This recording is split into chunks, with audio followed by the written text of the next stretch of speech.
Hello, BookTube, and welcome back to Epic Comic Book Wednesday. This is a world's finest collaboration between Michael K. Vaughan and myself, where we combine the forces of stately Vaughan Manor and Hyde Cottage to talk about the comic books on which we have wasted our youths. And since I horned my way in on what was an innocent, unassuming comic book event on his channel, he gets to pick what we talk about every week. And he picked a winner this week, an absolute winner. He picked the greatest Superman stories ever told. Now, he has the paperback from 1987, and I have the hardcover with a John Byrne cover there. John Byrne Superman superimposed over older panels of Superman. The contents are exactly the same. There's an introduction, a long introduction, then a shorter introduction, and then the issues take off. And we get sampling of Superman throughout time. This is, I don't know, the fifth or sixth Superman anthology volume that I have. I have them all just on a shelf over there in the hutch. I've been, once upon a time, when a volume called Superman from the 30s to the 60s, 70s came out, when that came out, bound comic books, hardcover book comic books, was almost unheard of. It was almost a thing that you didn't even dream of. Sure, you would get reprints of older Superman stories, but you'd get them in big padded issues of Superman or Action Comics. You wouldn't get them in a book. And then DC Comics did that kind of a retrospective for Superman and Batman and Wonder Woman and Shazam, Captain Marvel. And they sold like crazy. Those 4 volumes sold like crazy, especially the Batman volume. It was I would argue, one of the earliest indications that comic book publishers had that comic book fans were getting older and would spend adult money on comic books. Those things were way back in the 1970s, and that was one of the earliest indications that comic book publishers had that they could bring out books that weren't just for kids, that weren't for kids on a newspaper allowance, and they would sell. And that has never stopped. In fact, that has gone full circle. Once upon a time in the 1970s, when another Superman retrospective volume came out, that was the outlier, and the huge bulk of the industry was selling the weekly comics. And I would argue that has gone full circle, and now that is the mainstay of the industry, and the weekly comics are loss leaders. They don't make money. They lose money. I don't think many people read them. There are still some collectors out there who will look around for a first appearance of a new character or something like that, speculators. But I think, if I had to guess, I would say that the bulk of the money coming into Marvel or DC, the 2 big superhero publications, are coming from people like me and Michael K. Vaughan. Not from reading the weekly issues, but from buying the reprint productions that they offer on a regular basis. There is, for instance, a very good thing like this, celebrating 80 years of Superman. Oh goodness. Oh no, baby, you're not going to give us any free yoga. Oh, it's okay, you don't have to. You don't have to. We were on a walk this afternoon, and she started going nuts. Just nuts. She's ordinarily just bustling next to me, perfectly ordinary. She started going nuts and wheedling and screaming and pulling at the leash. She never does any of that. And I thought, well, that's usually, there's a mailman up on the hill who has treats. And she recognizes him, and she knows that he has treats. And I thought, that's ordinarily how you act when he's around, but he's nowhere around. But he was. She could smell him or hear him long before I could. But anyway, what was I saying? Superman. These things come out regularly. These big high-ticket items that a kid could not afford. These are for the grown comic book fans who have a small amount of disposable income. And that's the long history that I was gauging at here, is that Superman has had these things forever. Now, when these hardcovers started coming out in the 1960s and 70s, I got them. Even though they were $6.95, which was a huge amount of money, I still got them, even though I knew all the issues that they were reprinting. All of the things that they were reprinting had been reprinted many times before. There were many times where if you were reading Action Comics, or World's Finest, or Superman, in addition to that week's issue, there would be a double-sized issue that would just have 4 reprints. And I got all of those things. The guy that I at the dry goods store knew perfectly well that if a Superman thing came in, I would get it. So I got them all, and I have them still, just moldering away in long boxes. But the hardcovers were different because they felt a lot more permanent. And I just found this thing at the Brattle just recently. Michael K. Vaughan has shown the paperback version of this that he has with a weird, dumb, computer-generated cover. He's shown it a few times. I had it once upon a time. I don't think I do anymore. But the contents are exactly the same here. We start with the Siegel and Schuster Superman, these very primitive panels here, very primitive artwork. And we move on from there. This has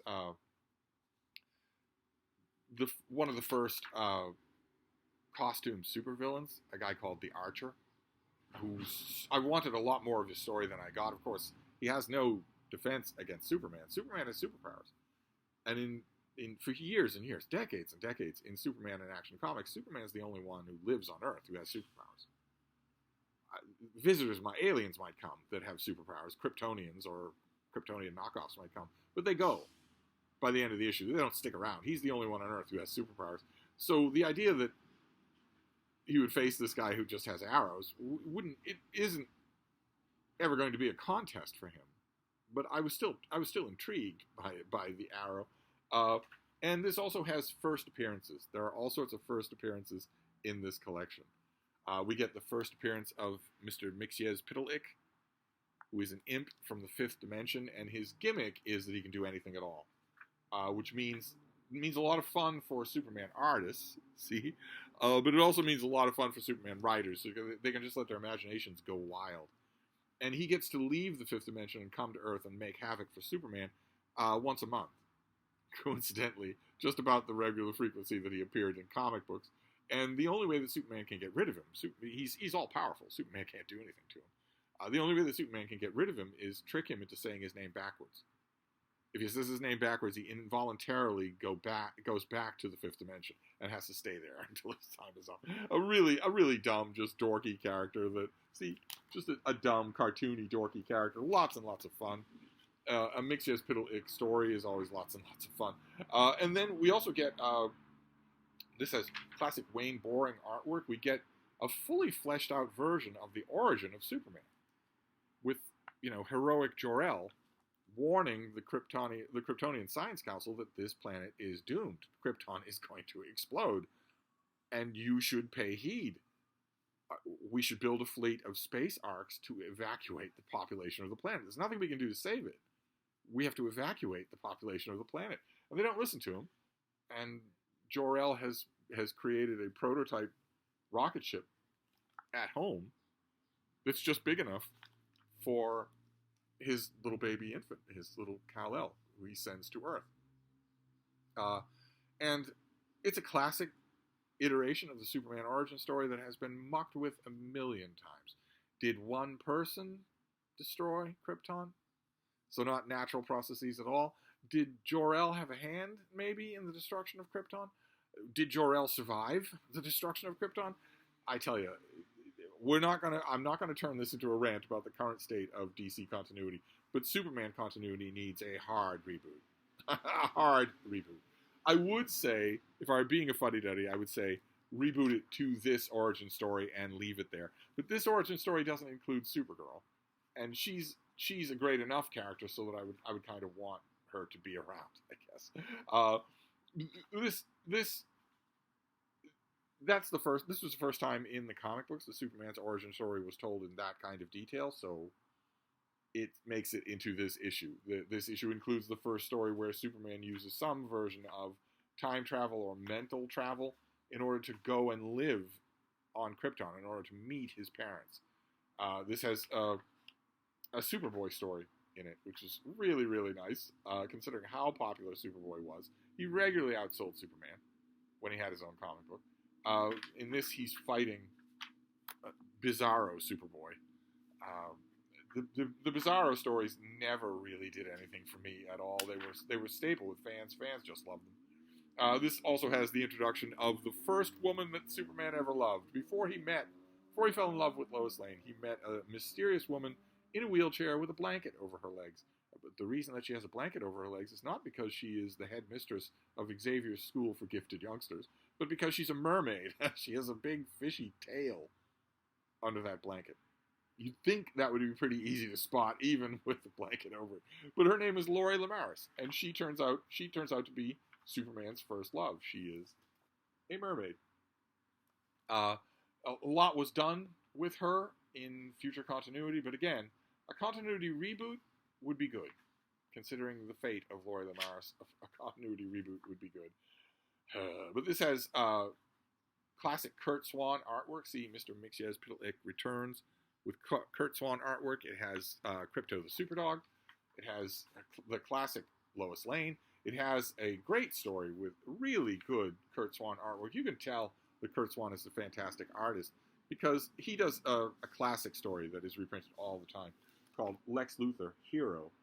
And a large part of this story is just Lex Luthor, and the artwork is every bit as dynamic, without costumes, without flying or anything like that. And this story has always bothered me just a bit because in it, Lex Luthor seems to reform. And it goes on for a long time. He does mankind a lot of good. Mankind starts to accept him as a hero. He starts to get the gratitude of ordinary people. He starts to get the gratitude of the nations of Earth. He becomes Superman's friend.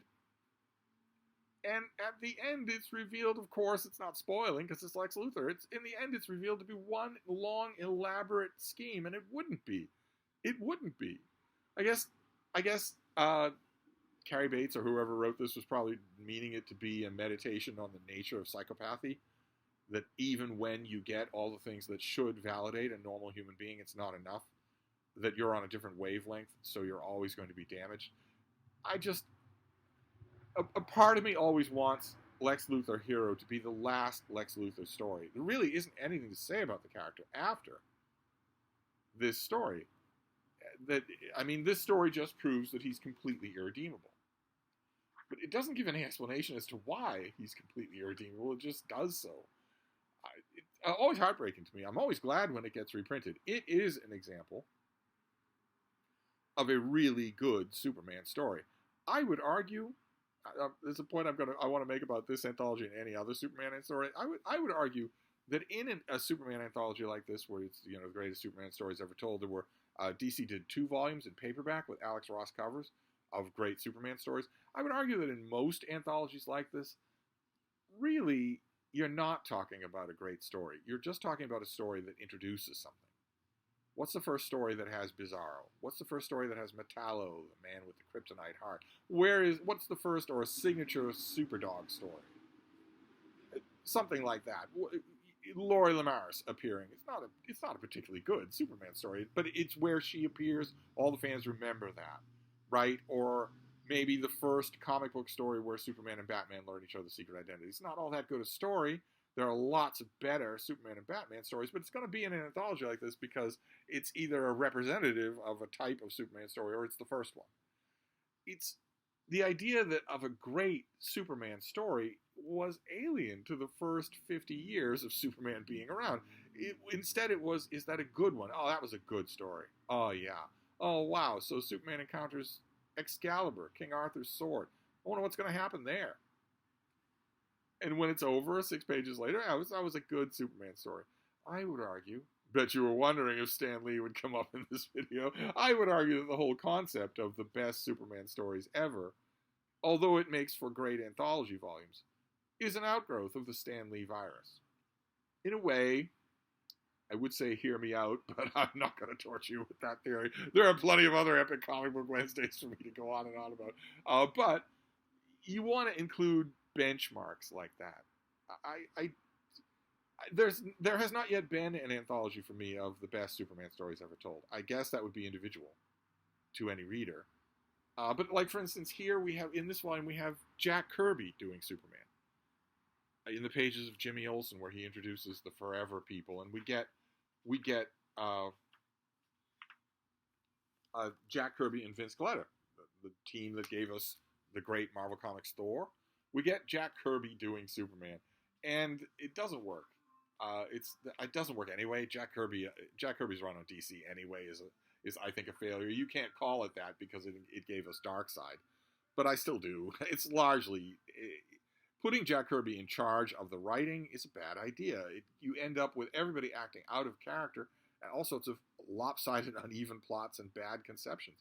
But then we move on. There was an epic period in the 1970s where Elliot Maggin did the writing for Superman and gave us all sorts of really good Superman stories with, I would argue, the pinnacle of Curt Swan's Superman artwork. It's a little bit more static. Swan was getting a little older. He didn't have quite the vim and vinegar of a younger artist, but there's a stateliness to it that I like even more.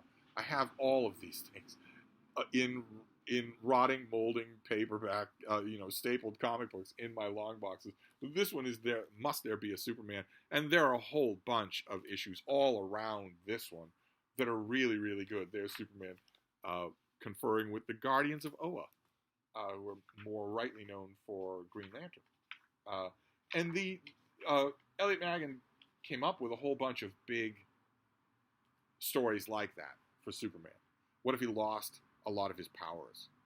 What if he became disillusioned with being Superman? That sort of thing. Really, really good stuff. And then we move on. Must There Always Be a Superman is a really good Superman story. And so we're getting closer and closer to the modern era. And the modern era is entirely the creation of Stan Lee and the Stan Lee virus. So here you will be asking, is this particular issue a standout issue of Superman?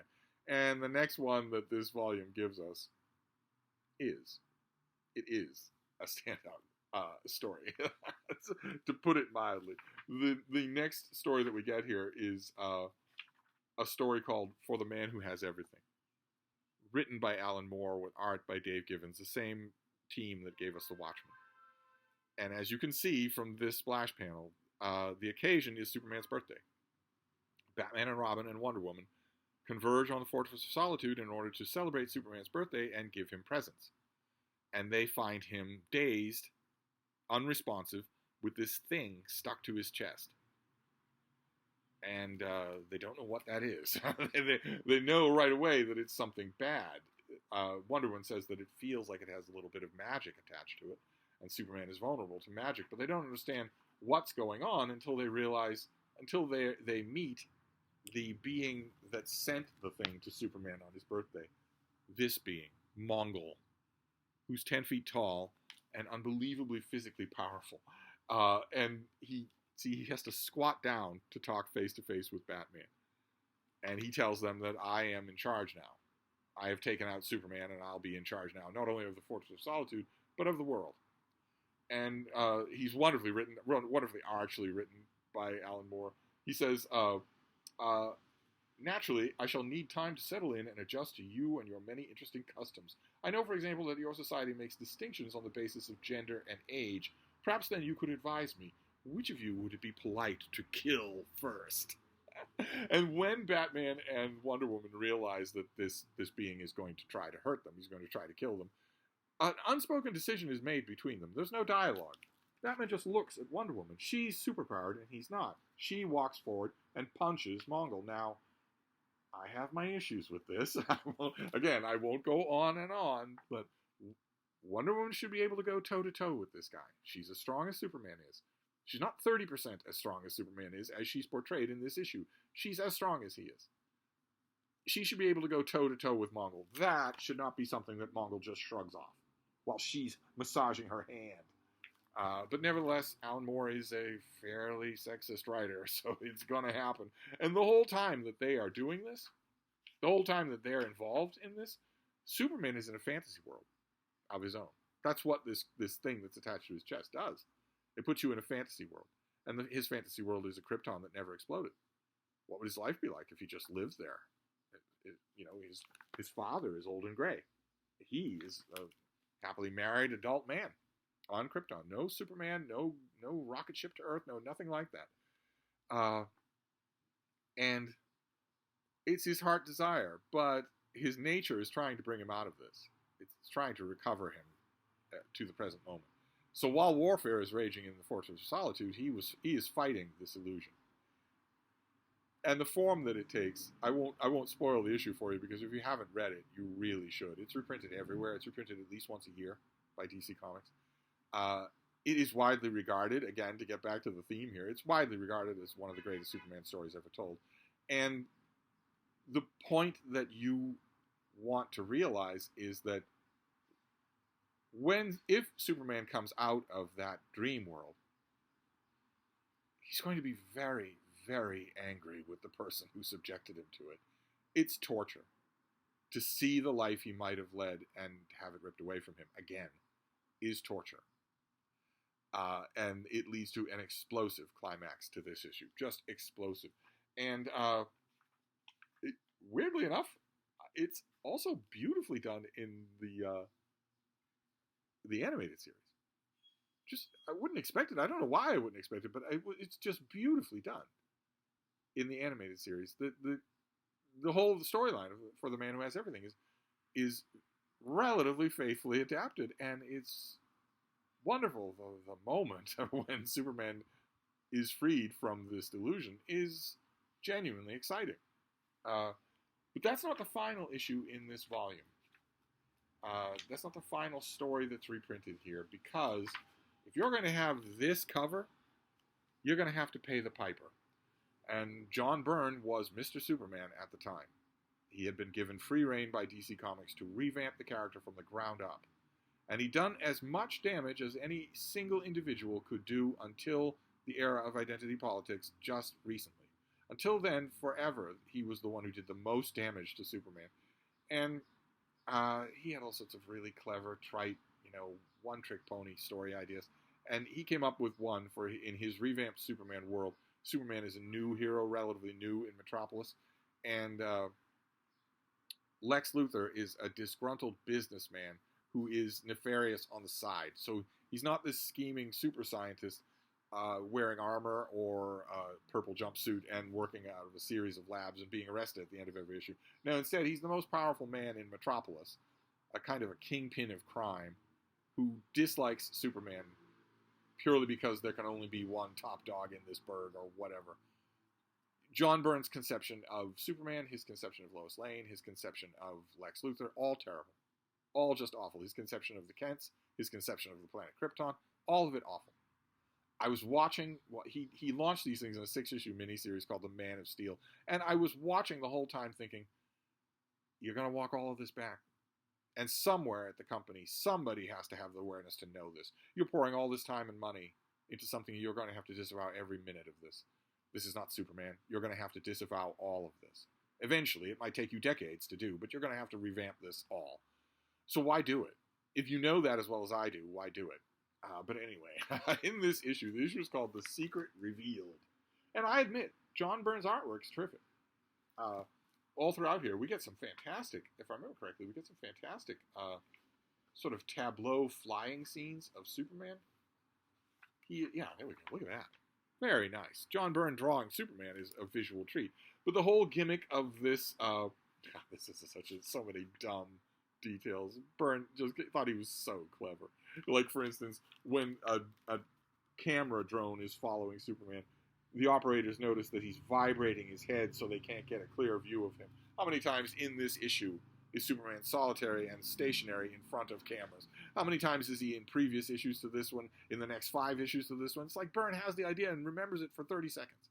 He's not always vibrating his head. It's such a ridiculous idea. Anyway, it's certainly not the only ridiculous idea from the John Byrne Superman era. Oh my god. We could go through them like a laundry list. There's virtually nothing right about it. About a deep, hard Marvel version of Superman. There's virtually nothing right. But Lex Luthor has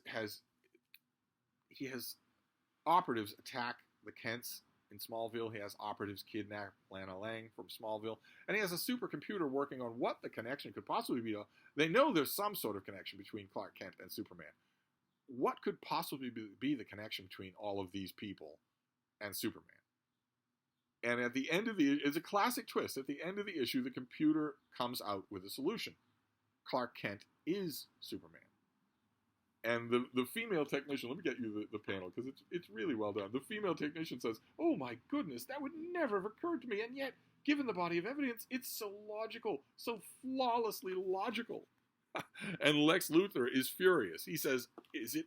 Well, I suppose it is logical. To a machine, no one who had that kind of power would hide it. This is the kind of the main problem that I have with John Byrne's Lex Luthor is that he is stupid. When actually Lex Luthor is the smartest human being on Earth. And that's where the peril comes from, not the giant robots, but the fact that he's the smartest human on Earth. And whenever you play him this way, as an evil schemer rather than a supervillain, you inevitably have to make him stupid. This was the first time that source, whether it's human or automated, informed Lex Luthor that Clark Kent and Superman were the same person. Decades later, it happened again. That moment when the machine clacks out the answer is wonderful. And decades later, there's a moment where, with Ed McGuinness artwork, where we get a fantastic visual of Lex Luthor in moody lighting, alone in a room, quietly saying, Clark Kent is Superman. And it was given proper dramatic heft because we know, as readers, that if Lex Luthor knew that, everyone in Clark Kent's private world would die.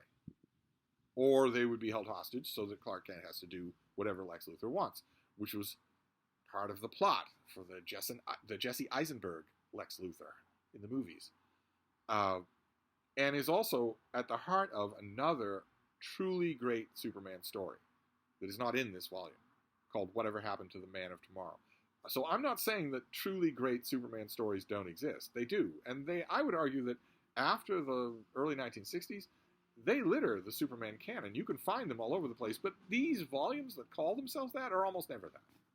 They're almost never that. You feel that you have to include a Mixes-Pitulek story when Whatever Happened to the Man of Tomorrow is the only logical and the only good Mixes-Pitulek story. You feel that you have to include the old-timey 1940s Superman, who it's unclear whether he's flying or jumping. He doesn't really have a personality, nor does anyone else around him. It's basically a dime store novel with the gumshoe being Superman. You feel like you have to include Superman Red, Superman Blue. You feel like you have to include a Kandor story. But that doesn't mean that they're good, much less the greatest. That just means you have a checklist that you feel you have to include. That stops, I would argue, around the 1980s.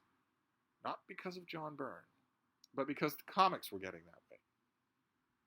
Where suddenly you could have a great standalone issue, something utterly incredible. And there are a bunch of those. But I'm not downplaying this thing at all. This is a terrific anthology. Lots and lots of editorial stuff, which a lot of the reprint volumes don't. Those two reprint volumes that DC did later, called Superman: The Greatest Stories Ever Told, I think, or The Greatest Stories, Volume 1 and Volume 2, they have Alex Ross covers. They're really pretty things. I don't think they have any editorial material at all in them.